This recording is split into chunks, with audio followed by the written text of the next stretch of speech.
கிருஷ்ணகிரி மாவட்டம் சிங்காரப்பேட்டை அருகே கொக்கு வேட்டையாட வைத்திருந்த விஷமருந்தை சாப்பிட்ட 3 சிறுவர்கள் ஆபத்தான நிலையில் மருத்துவமனையில் அனுமதிக்கப்பட்டுள்ளனர். தளபதி நகரைச் சேர்ந்த செங்கல் சூளை தொழிலாளர்களின் குழந்தைகள் 3 பேர் விளையாடிக் கொண்டிருந்த போது வீட்டிலிருந்த விஷத்தை எதிர்பாராத விதமாக எடுத்து சாப்பிட்டுள்ளனர். ஆபத்தான நிலையில் மீட்கப்பட்ட அவர்களுக்கு மருத்துவமனையில் தீவிர சிகிச்சை அளிக்கப்பட்டு வருகிறது.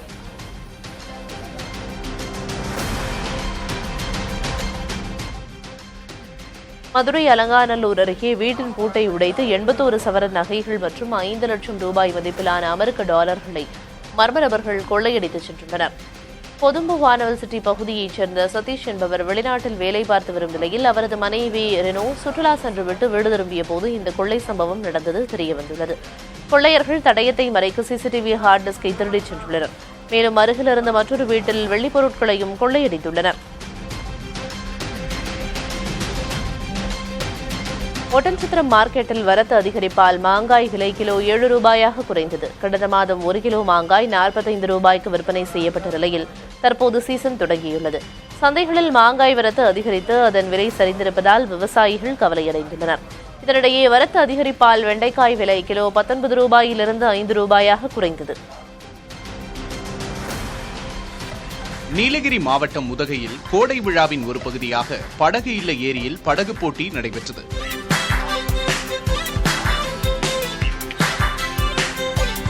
சுற்றுலா பயணிகளை கவரும் வகையில் மிதி படகு மற்றும் துடுப்பு படகு போட்டிகள் நடத்தப்பட்டன. ஆண்கள் இரட்டையர் பிரிவு, பெண்கள் இரட்டையர் பிரிவு, தம்பதியருக்கான பிரிவு, படகு இல்ல ஊழியர்கள் ஆகிய பிரிவுகளில் போட்டிகள் நடைபெற்றன. பெரம்பலூர் அருகே லாரி மோதிய விபத்தில் செட்டிக்குளம் முருகன் கோவில் நுழைவு வாயில் சேதமடைந்தது. பருத்திக்கொட்டை ஏற்றிச் சென்ற லாரி ஆலத்தூர் கேட் பகுதியில் இருந்த 25 ஆண்டுகள் பழமையான வளைவின் மீது மோதி விபத்துக்குள்ளானது. இதில் நாமக்கலைச் சேர்ந்த லாரி ஓட்டுநர் காயமின்றி உயிர் தப்பினார். பாடலூர் காவல்துறையினர் மின்சாரத்தை துண்டித்து 2 கிரேன்கள் மூலம் உடைந்த வளைவை அகற்றி போக்குவரத்தை சீர் செய்தனர்.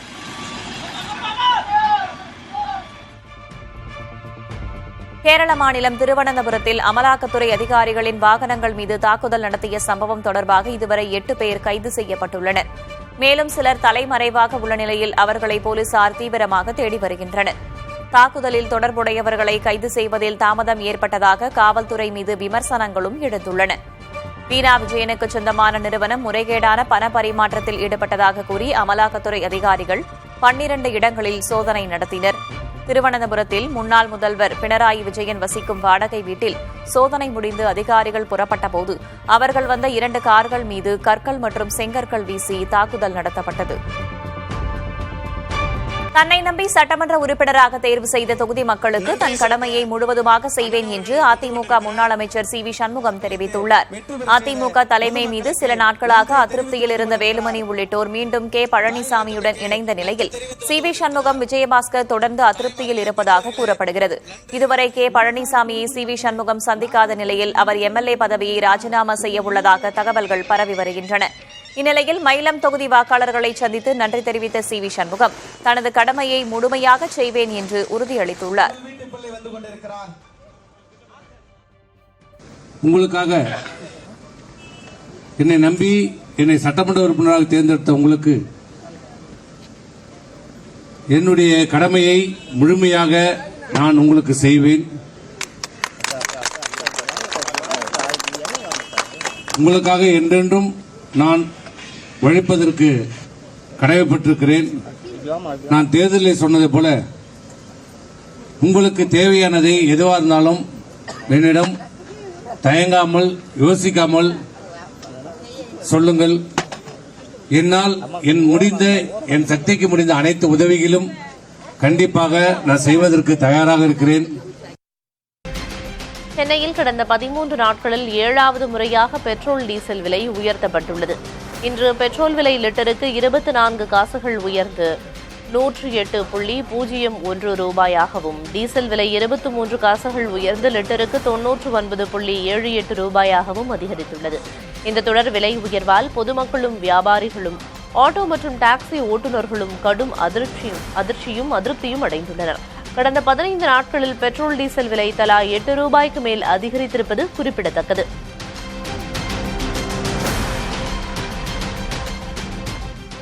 புதுக்கோட்டை மாவட்டம் மணமேல்குடி அருகே கோபாலப்பட்டினத்தில் நடைபெற்ற பொருட்காட்சியில் தொழில்நுட்ப கோளாறு காரணமாக சர்க்கஸ் ரயிலும் ராட்டினமும் கவிழ்ந்து விபத்துக்குள்ளாகின. விபத்து நடந்த இடத்தில் நூற்றுக்கணக்கான பொதுமக்கள் கூடியிருந்த நிலையில் யாருக்கும் எந்தவித காயமும் ஏற்படாமல் அதிர்ஷ்டவசமாக உயிர் தப்பினர்.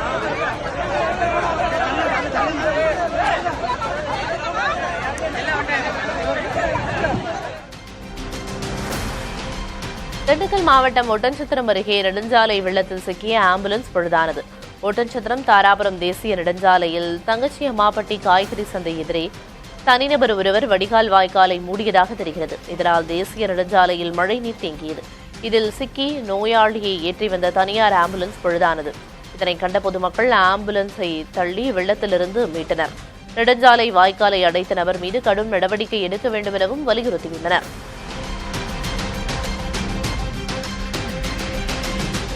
கன்னியாகுமரி மாவட்டத்தில் பெய்து வரும் மழையால் ஏவிஎம் கால்வாயில் வெள்ளப்பெருக்கு ஏற்பட்டு மரவடி மீனவ கிராமத்தின் குடியிருப்பு பகுதிகள் மற்றும் வீடுகளுக்குள் தண்ணீர் புகுந்தது. மாவட்டத்திலேயே அதிகபட்சமாக குளச்சலில் 116 மில்லிமீட்டர் மழை பதிவாகியிருக்கும் நிலையில் முக்கிய அணைகளுக்கு நீர்வரத்து அதிகரித்துள்ளது. மழை நீடிப்பதால் மலையோர மற்றும் கிராமப்புற பகுதிகளில் ரப்பர் பால் வெடிக்கும் தொழில் முழுமையாக முடங்கி தொழிலாளர்களின் வாழ்வாதாரம் பாதிப்படைந்திருக்கிறது.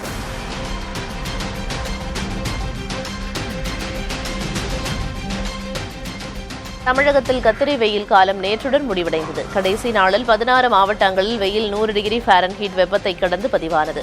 மே 4ஆம் தேதி கத்திரி வெயில் காலம் தொடங்கிய நிலையில் பல்வேறு பகுதிகளில் வெப்ப அளவு 100 டிகிரி ஃபாரன்ஹீட்டை தாண்டி பதிவானது. குறிப்பாக வேலூர், திருச்சி, மதுரை, ஈரோடு, சேலம், சென்னை, கரூர், நெல்லை உள்ளிட்ட மாவட்டங்களில் வெயிலின் தாக்கம் வழக்கத்தை விட சற்று அதிகமாகவே இருந்தது. இந்த நிலையில் கத்திரி வெயில் காலம் முடிவடைந்தாலும் சில இடங்களில் அதிக வெப்பம் தொடரக்கூடும் என சென்னை வானிலை ஆய்வு மையம் தெரிவித்துள்ளது. நேற்று அதிகபட்சமாக சென்னை மீனம்பாக்கத்தில் 106.16 டிகிரி ஃபாரன்ஹீட் வெப்பம் பதிவாகியுள்ளது.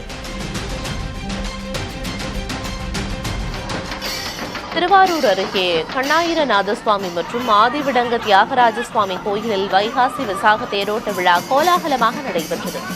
ஏராளமான பக்தர்கள் ஆருரா தியாகராஜா என பக்தி முழக்கமிட்டு வடம் பிடிக்க 4 ராஜ வீதிகளிலும் தேர் அசைந்தாடி வலம் வந்தது.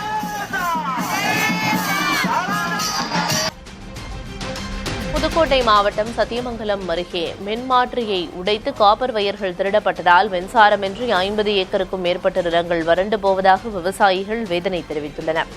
அண்ணாப்பட்டி கிராமத்தில் மின்சாரம் இல்லாததால் தண்ணீர் பாய்ச்ச வழியில்லாமல் பயிர்கள் கருகி வருகின்றன. இதனால் நாளொன்றுக்கு 2000 ரூபாய் வாடகைக்கு ஜெனரேட்டர் எடுத்து வந்து விவசாயிகள் தற்காலிகமாக தண்ணீர் பாய்ச்சி வருகின்றனர். அரசு உடனடியாக புதிய மின்மாற்றி வழங்க வேண்டும் என விவசாயிகள் கோரிக்கை விடுத்துள்ளனர்.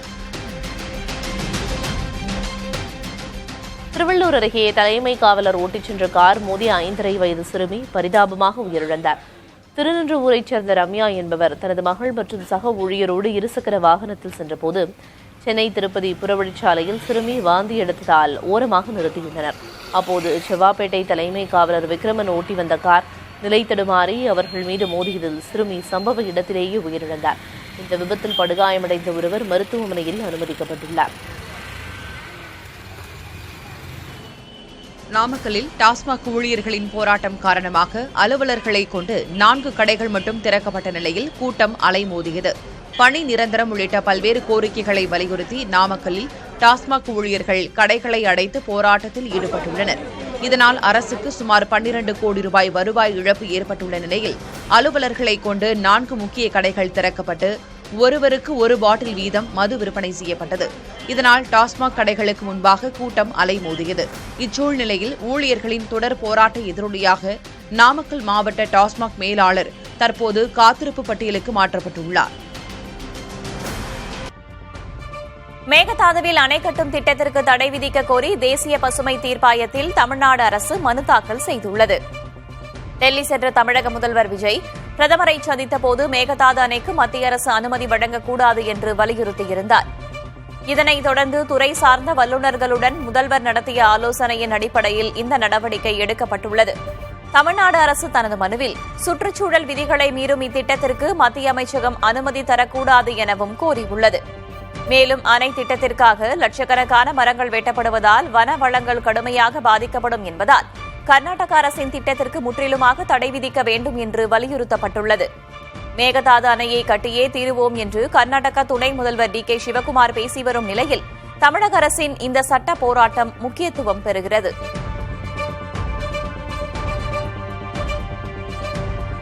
ஒட்டஞ்சத்திரம் மார்க்கெட்டில் வரத்து அதிகரிப்பால் மாங்காய் விலை கிலோ 7 ரூபாயாக குறைந்துள்ளது. கடந்த மாதம் 1 கிலோ மாங்காய் 45 ரூபாய்க்கு விற்கப்பட்ட நிலையில் தற்போது சீசன் தொடங்கியுள்ளது. சந்தைகளில் மாங்காய் வரத்து அதிகரித்து அதன் விலை சரிந்துள்ளதால் விவசாயிகள் கவலையடைந்துள்ளனர். இதனிடையே வரத்து அதிகரிப்பால் வெண்டைக்காய் விலை கிலோ 19 ரூபாயிலிருந்து 5 ரூபாயாக குறைந்தது.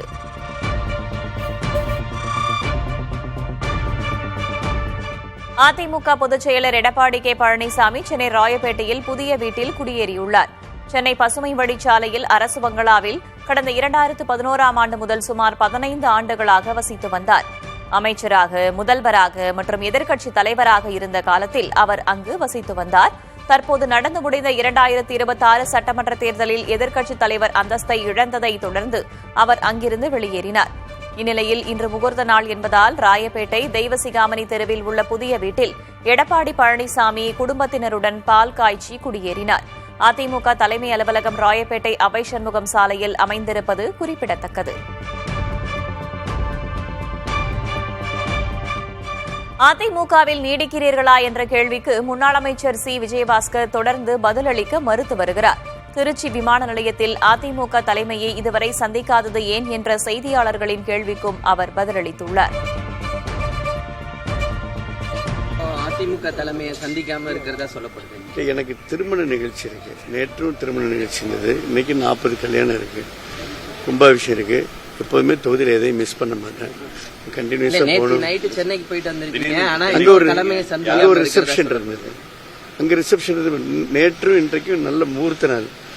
முகூர்த்த நாள் நான் எப்போதுமே தொகுதியில தான் இருக்கேன். வேற கட்சிக்கு எதுவும் மாறதுக்கு எதுவும் நேற்றே நான் கிளியரா சொல்லிட்டேன். எதானா உங்கள்கிட்ட திரும்பி திருமணத்துக்கு போறேன். அது ரொம்ப முக்கியம். எனக்கு பத்திரிகை வச்சவங்க கல்யாணத்தை அட்டன் பண்ணும். My constituency is my priority. Okay. AIADMK இருக்கிறேன், நான் அதுலதான் இருப்பேன்னு உறுதியா சொல்ல மாட்டீங்களே. கூடலூர் பகுதியில் யானைகள் தாக்கி மனிதர்கள் உயிரிழக்கும் அவலத்தை தமிழ்நாடு அரசு தடுத்து நிறுத்த வேண்டும் என்று விசிக தலைவரும் மக்களவை உறுப்பினருமான தொல் திருமாவளவன் வலியுறுத்தியுள்ளார். கூடலூர் பகுதியில் 2 நாட்களுக்கு முன்பு நிஷாப் என்கிற ஒரு இளைஞர் யானை தாக்கி பலியாகியிருக்கிறார். கடந்த 10 ஆண்டுகளில் ஏறத்தாழ 150 பேர் யானை தாக்கியதில் பலியாகியிருக்கின்றனர் என்ற தகவலை பொதுமக்கள் இங்கே கூறுகின்றனர். அவர்களுக்கு 25 லட்சம் இழப்பீடு வழங்க வேண்டும் என்ற கோரிக்கையும் எழுந்துள்ளது. தமிழ்நாடு அரசு இதை பரிசீலிக்க வேண்டும். யானைகள் தாக்கி பலியாகும் இந்த அவலத்தை தடுத்து நிறுத்த வேண்டும். சனாதனம் என்பது மதமல்ல, அது ஒரு வாழ்க்கை முறை என்றும் பெற்றோரை முதிர்காலத்தில் கடவுள் போல கவனிக்க வேண்டும் என்பதையே சனாதனம் போதிப்பதாகவும் நடிகர் அர்ஜுன் தெரிவித்தார். அர்ஜுன், அபிராமி, பிரீத்தி உள்ளிட்டோர் நடித்துள்ள பிளாஸ்ட் திரைப்படம் வெளியாகியுள்ளது. இதையொட்டி சென்னை சாலிகிராமத்தில் நடைபெற்ற செய்தியாளர் சந்திப்பில் படக்குழுவினர் கலந்து கொண்டனர். அப்போது பேசிய அர்ஜுன், திருடக்கூடாது, பிறர் பொருளுக்கு ஆசைப்படக்கூடாது போன்றவற்றை சனாதனம் போதிப்பதாக தெரிவித்தார். சிறுவயதில் பெற்றோர் குழந்தைகளை வளர்ப்பது போல முதிர்காலத்தில் பெற்றோரை கவனிக்க வேண்டும் என்றும் அர்ஜுன் கூறினார். சனாதனம் இருக்கக்கூடாது என்றால் உங்களின் பெற்றோரை வெளியே விரட்ட முடியுமா என்றும் அர்ஜுன் கேள்வி எழுப்பினார். ஆந்திராவின் கண்டலேரு அணையிலிருந்து திறக்கப்பட்ட கிருஷ்ணா நதிநீர் பூண்டி ஏரியை வந்தடைந்தது. தற்போது வினாடிக்கு 30 கன அடி வீதம் வரும் நீர்வரத்து மேலும் அதிகரிக்கும் என அதிகாரிகள் கூறுகின்றனர். 3231 மில்லியன் கன அடி கொள்ளளவு கொண்ட பூண்டி ஏரியில் தற்போது 1250 மில்லியன் கன அடி நீரிருப்பு உள்ளது. ஒப்பந்தப்படி சென்னைக்கு ஆண்டுதோறும் 12 TMC தண்ணீர் வழங்கப்பட வேண்டும் என்பது குறிப்பிடத்தக்கது.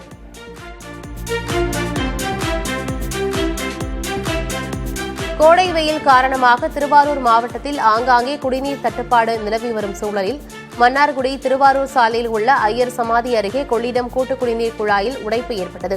இதனால் பல லட்சம் லிட்டர் குடிநீர் வீணாகியது.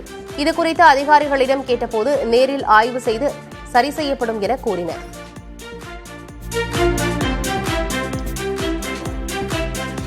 காரைக்கால் திருநள்ளாறில் உள்ள உலக புகழ்பெற்ற சனீஸ்வர பகவான் ஆலயத்தில் பிரம்மோற்சவ விழாவையொட்டி தங்க காக்கை வீதியுலா வெகு விமரிசையாக நடைபெற்றது.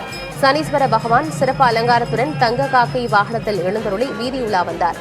வருடத்திற்கு ஒருமுறை மட்டுமே நடைபெறும் இந்த அரிய வைபவத்தை காண பல்வேறு பகுதிகளில் இருந்து ஆயிரக்கணக்கான பக்தர்கள் திரண்டனர்.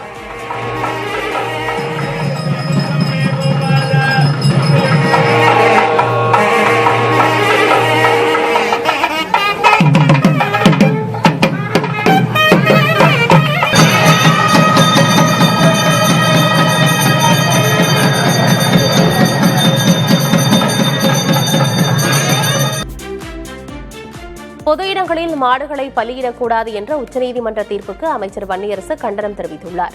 இத்தீர்ப்பு இஸ்லாமியர்களின் மத உணர்வுக்கு எதிரானது மட்டுமல்லாமல் உணவு உரிமைக்கும் எதிரானது என குறிப்பிட்டிருக்கிறார். எனவே இந்த தீர்ப்புக்கு எதிராக தமிழக அரசு உடனடியாக மேல்முறையீடு செய்ய வேண்டும் என்றும், பக்ரீத் மற்றும் உள்ளூர் கோயில் வழிபாடுகளின் போது இறைச்சிக்கூடம் அல்லாத பிற இடங்களில் விலங்குகளை பலியிட சிறப்பு அனுமதி வழங்கும் வகையில் சட்ட விதிகளில் உரிய திருத்தங்களை மேற்கொள்ள வேண்டும் என்றும் வன்னியரசு வலியுறுத்தியுள்ளார்.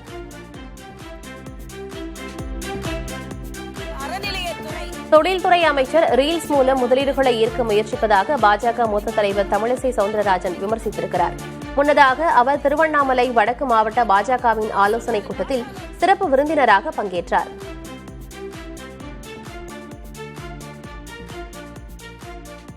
நாட்கள்ல 15க்கு மேல பிரச்சனை. இது நிர்வாகத்தின் திறமையற்ற தன்மையை காண்பிக்கிறது. ஒரு தொழில்துறை அமைச்சர் ரீல்ஸ் போடுறாங்க, ரீல்ஸ் மூலமா அவங்க முதலீடை கேட்கிறார்கள். இது என்ன நடக்குதுன்னு தெரியல. இன்னைக்கு ஆதவர்ஜனா சொல்றாரு, பாஜக கூட கூட்டணி சேர்ந்ததுனால தான் பல கட்சிகள் தோல்வி அடைந்ததுன்னு. பாரதிய ஜனதா கட்சி நீங்க பாத்தீங்கன்னா 21 மாநிலங்களை நாங்கள் ஆள்கிறோம். நீங்க புள்ள பிடிக்கிற மாதிரி எல்லாத்துலயுமே பிடிச்சிட்டு இருக்கீங்க. நாங்க அப்படி இல்லை. நாங்கள் மக்களுக்கு பிடித்தவர்களாக இருக்கிறோம். முதலீட்டாளர்களை ஈர்க்கும் வகையில் தமிழக தொழில்துறை அமைச்சர் கீர்த்தனா வெளியிட்ட வீடியோவுக்கு இணையத்தில் விமர்சனங்கள் வந்த நிலையில் அவருக்கு ஆந்திர அமைச்சர் நாரா லோகேஷ் ஆதரவு தெரிவித்துள்ளார். எக்ஸ் பக்கத்தில் அவர் வெளியிட்ட பதிவில் முதலீட்டாளர்களை ஈர்க்க அமைச்சர் கீர்த்தனா எடுத்த முயற்சி பாராட்டுக்குரியது என குறிப்பிட்டிருக்கிறார். வேலைகளை உருவாக்குவது முதலீடுகளை தவிர ட்ரோல்கள் அல்ல என கூறியுள்ள அவர், அதனால் இந்த சத்தங்களை புறக்கணியுங்கள் என கீர்த்தனாவுக்கு லோகேஷ் அறிவுறுத்தியுள்ளார். மேலும் பிரதமரின் வார்த்தைகளை மேற்கோள் காட்டி மாநிலங்கள் தங்களை சந்தைப்படுத்துவது அவசியம் என்றும், தமிழ்நாட்டுடன் ஆரோக்கியமாக ஆந்திரா போட்டியிடும் என்றும் அவர் பதிவிட்டுள்ளார். வெறும் 15% வாக்கு வைத்திருந்த விஜய் 35% வாக்கு பெற காரணம் எடப்பாடி பழனிசாமிதான் என புதிய தமிழகம் கட்சியின் தலைவர் கிருஷ்ணசாமி தெரிவித்தார். வீடு தேடி வந்தவர்களை உதாசீனப்படுத்தியதால் தான் அதிமுக 3வது இடத்திற்கு தள்ளப்பட்டது என்றும் விமர்சித்தார். பிரைம் மினிஸ்டர் 3 முறை தமிழ்நாட்டுக்குள்ள கூட்டம் நடத்தி கொடுத்து அதையெல்லாம் எதுவுமே பயன்படுத்தாம கடைசியில் 43 சீட்டுகள் மட்டும் போறதுன்னு சொன்னா அது சுயநலத்தினுடைய வெளிப்பாடு. CV சண்முகம் அவர் சொன்னது வரக்கூடியவர் அனைத்தையுமே 0.5%, 1%, 1.5% உதாசீனப்படுத்துது. தங்களுடைய வீடு நோக்கி கதவை தட்டுங்க அத்தனை பேர்த்தையும் உதாசீனப்படுத்துது தான் இன்று அந்த கட்சி 3வது இடத்துக்கு தள்ளப்பட்டதுக்கு காரணம். சென்னை வேளச்சேரி பகுதியில் மனநலன் பாதிக்கப்பட்ட மூதாட்டியை பாலியல் வன்கொடுமை செய்த 2 கைது செய்யப்பட்டுள்ளனர். வேளச்சேரி மாநகராட்சி பூங்கா பகுதியில் சுற்றித் திரிந்த மனநலன் பாதிக்கப்பட்ட மூதாட்டியை பீகாரைச் சேர்ந்த இளைஞர்கள் மது போதையில் பாலியல் வன்கொடுமை செய்துள்ளனர். இந்த சம்பவம் தொடர்பாக விசாரணை மேற்கொண்ட காவல்துறையினர் இளைஞர்கள் 2வரையும் கைது செய்தனர்.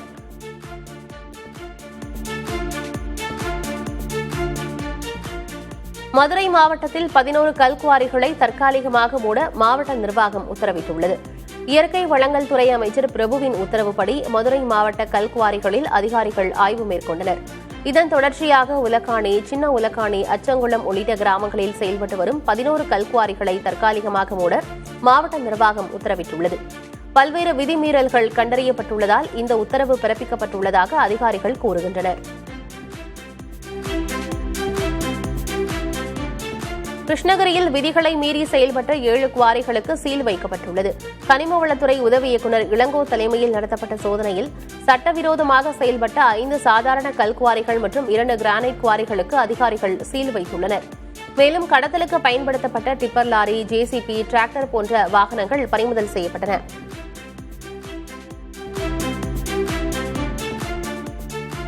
விவசாய கடன் தள்ளுபடி கோரி கடலூர் மாவட்டம் விருத்தாச்சலம் பாலக்கரையில் அனைத்து விவசாய சங்க கூட்டமைப்பினர் ஆர்ப்பாட்டம் செய்தனர். சிறு குறு விவசாயிகளுக்கான பயிர்க்கடனை பாரபட்சமின்றி முழுமையாக தள்ளுபடி செய்ய வலியுறுத்தி விவசாயிகள் முழக்கமிட்டனர்.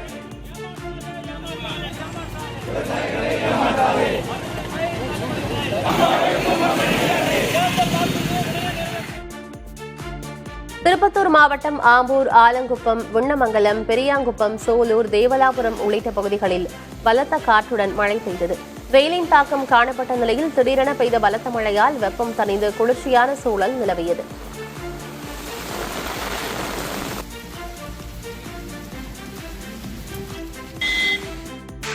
தேனி மாவட்டம் பெரியகுளம், வடுகப்பட்டி, புதுப்பட்டி, காமாட்சிபுரம், தேவதானப்பட்டி உள்ளிட்ட பகுதிகளில் பரவலாக பலத்த மழை பெய்தது.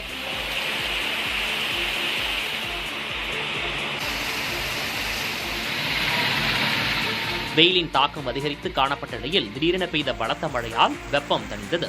மேலும் சாலைகளில் மழைநீர் பெருக்கெடுத்து ஓடியது. திண்டுக்கல் மாவட்டம் வேடச்சந்தூர் மற்றும் அதன் சுற்றுவட்டார பகுதிகளில் பரவலாக மழை பெய்தது.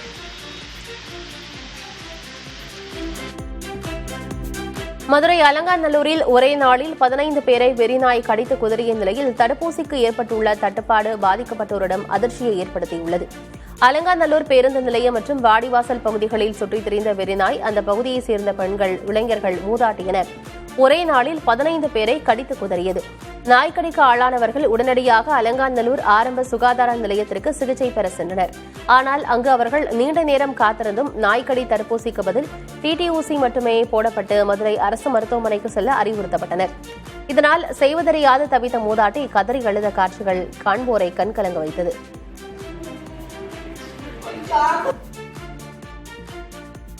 நாய்க்கடிக்கு ஆளான 12 பேர் மதுரை ராஜாஜி அரசு மருத்துவமனையிலும் மீதம் 3 தனியார் மருத்துவமனையிலும் தடுப்பூசி போட்டுக் கொண்டனர். திருநாய் தொல்லை நாளுக்கு நாள் அதிகமாகி வரும் நிலையில் ஆரம்ப சுகாதார நிலையத்தில் போதுமான அளவு தடுப்பூசி இருப்பில் வைக்கும்படி பொதுமக்கள் கோரிக்கை விடுத்துள்ளனர்.